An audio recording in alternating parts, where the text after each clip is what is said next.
For yesterday's deadly attack in Mount Pleasant, which left 2 persons dead and 4 more nursing gunshot wounds. Javon Keys has details. Mount Pleasant, Hanover. Hours after 6 people were shot, 2 fatally. The deceased have been identified as 29-year-old Aaron Melbourne, a resident of the community, and 17-year-old Anthony Salmon of Flankers St. James. It's reported that at about 6 a.m., residents heard gunfire and called the police. On their arrival, the police found the bodies of Mr. Melbourne and the teenager along the Mount Pleasant main road with bullet wounds. Mr. Melbourne's mother said she was in bed when the incident took place. And when I wake up and come out, I heard several amount of gunshot down the road, firing. And then me know say my son was inside, but I didn't know that him come out. For them did have a little work to go do. But him did go to the shop. And after that now, me not more for me never expect say he was in the shooting still. Them would have shoot him still.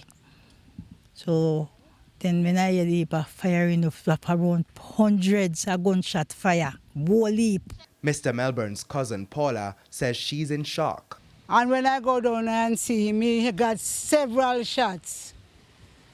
And he lay down right beside a grave. I can't stop crying for my cousin. My cousin is so good to me. Boy, me tell her say better if me true me have to live for others, me just say hold it up. In the meantime, 4 other persons were shot and injured. One of them is Clive Scott. So you get shot right at your backyard, at your clothesline? At the clothesline. What you was doing? Hanging out too? Hanging out my clothes. Nothing more, and I run in the house. Then me find out, say, boy, me get shot in the squelching, you know. More than 20 spent shells were found at the scene of the shooting. The incident is currently being investigated by the Major Investigation Division, MID. Javon Keys, TVJ News. 1 person is dead and several others injured following a motor vehicle collision along the Bog Walk Gorge in St. Catherine this morning. As we hear in this report from Cody and Barrett, the crash resulted in a public passenger bus plunging into the Rio Cobre.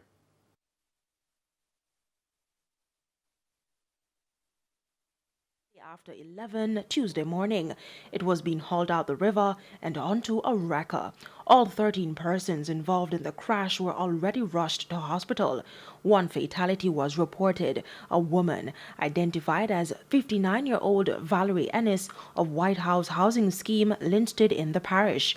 The other vehicle involved in the accident was already loaded onto a wrecker.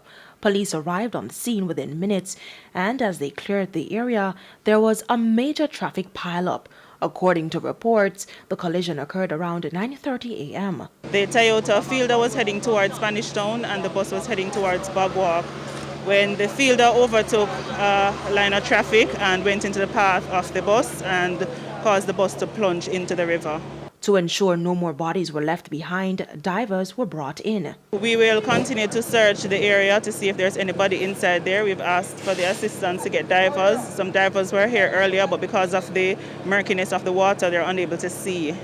So we are not 100% sure if anybody else was thrown from the vehicle inside. Counselor for the Angels Division, Patricia Harris, was also on location. She pointed to recent reports of incidents along the gorge in the days and is renewing calls for a retaining wall. I have spoken in council as it relates to a retaining wall project in the gorge. We had a meeting with NWA. And I'm appealing to authorities, please, if we could get a retaining wall project in the gorge, maybe if we had a wall, a proper retaining wall, then the vehicle would not have plunged into the river and a life would not be lost. Both drivers have been breathalyzed and warned for prosecution. The Bog Walk police are investigating. Cody and Barrett, TVJ News. Meanwhile, there are renewed calls from divers this evening for compensation for saving lives. Following the crash along Bog Walk Gorge and the incident last week in which a woman drove her motorcar off Flatbridge, one diver is reminding of the long-standing issue in which they are neglected after heading into murky waters to save lives. Anytime we do them thing around here, we don't get no assistance from nobody at all, no government, nobody at all. You see right now, you see what going on? In our water vehicle go. I see all the way around here, we try to help. And when this over, nothing we not hear again, nothing we not get, no help at all. According to the diver, the treatment they have received has left them feeling less than willing to help. Look, we stay now and they recommend them in the water, and a policeman them, and a fireman them, and not only as the video personnel. And we, I'm a friend of go in there, and anything for go on, and we have to help. The Jamaica Defense Force is now investigating the circumstances under which one of its aircraft made an emergency landing in Dunbeholden, St. Catherine. The aircraft went down in the area shortly after 2 this afternoon. More in this report from our reporter Dwayne Anderson, who was on the ground. A major recovery operation in the farmlands of Dunbeholden in St. Catherine. We counted 5 heavy machinery, including trucks and tractors, that came into the area to help with the extraction of the aircraft. Drone footage captured by TVJ News showed work crews at the site of the downed aircraft. The helicopter appeared to be a white unit with red and green markers. The police say the incident involving the aircraft was a precautionary landing. Superintendent Steve Brown of the JCF was among the first responders early on the scene. I spoke with him. Anybody was injured? Not to my knowledge, but just an incident of JDF helicopter. Describe the scene for us. What do you see? The scene is the helicopter is on the ground. That's all I can describe. A farmer told our news team that the helicopter went down close to his property. No, I didn't see it when it come down, you know.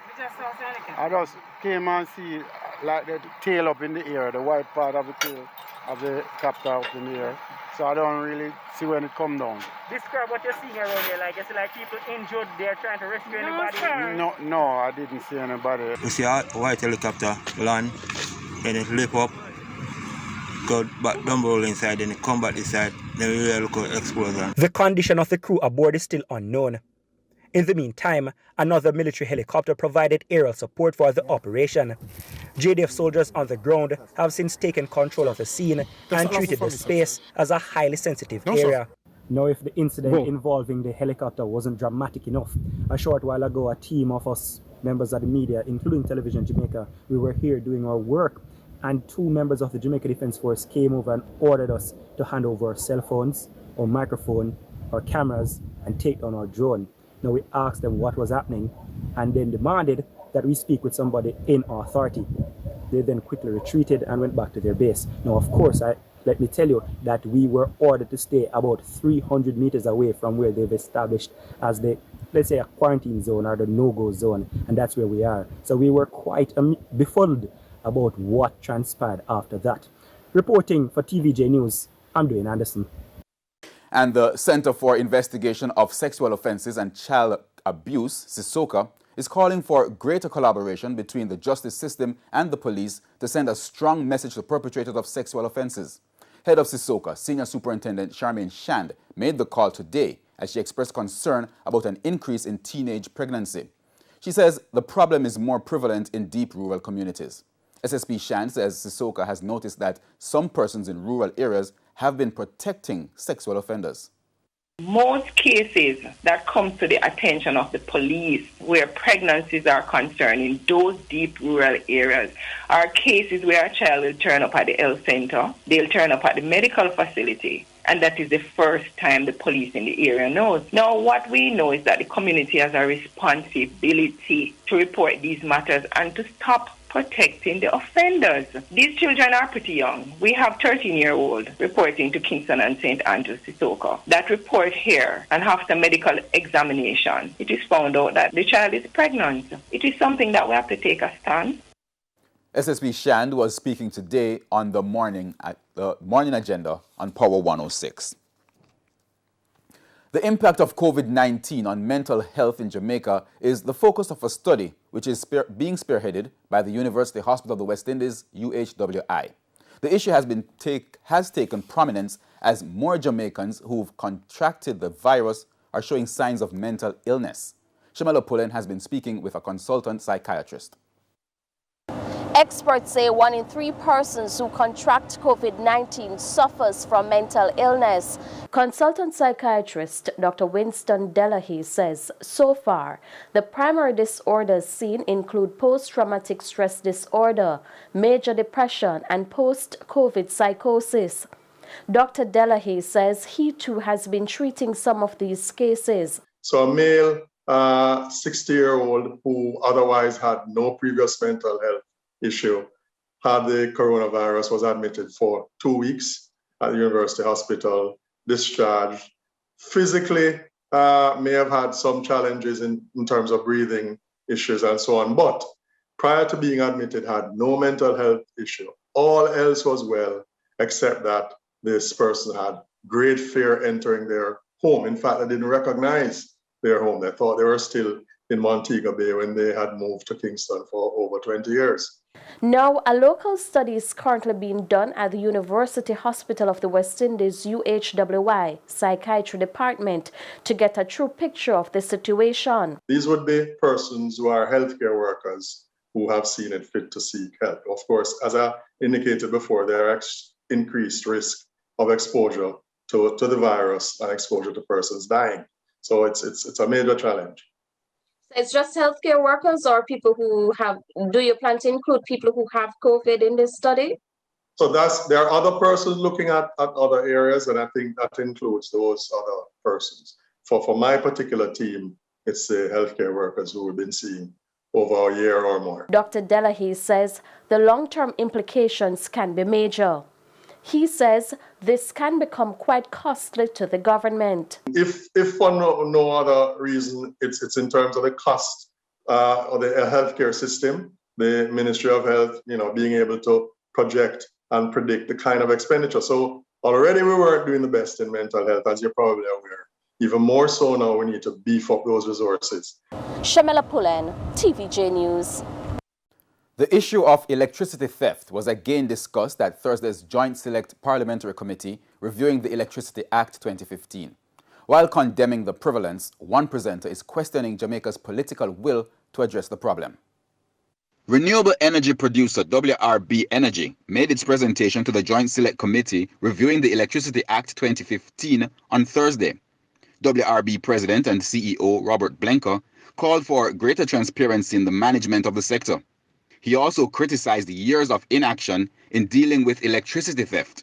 I think the system operators should be made responsible for controlling theft, but I will also challenge the honorable members on this call, and I am accused of not being very diplomatic sometimes, but solving theft requires a political will as well. So when the utility goes after especially well-connected thieves, there needs to be a political will to support them and not suggest the utility back off on pursuing disconnection and measures to control theft. Committee Chairman Daryl Vaz and other committee members quickly sought to distance themselves from Mr. Blenker's suggestion. From the standpoint of me as minister and the government that I represent, that we will never support or protect anyone who is stealing electricity. The issue of electricity theft, and I do agree that there are features of it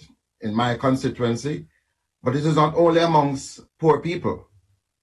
People who are wealthy are also engaged in electricity theft, and that's why the law was amended to impose tremendous penalties. I don't think those penalties, those measures in the law are being fully utilized against persons who can more than afford it. According to Mr. Vaz, the JPS social loss is approximately 15%. Western St. Andrew MP Anthony Hilton believes the Electricity Act should be amended to mandate the provider to address these losses, suggesting the JPS employs the necessary technology to fix the problem.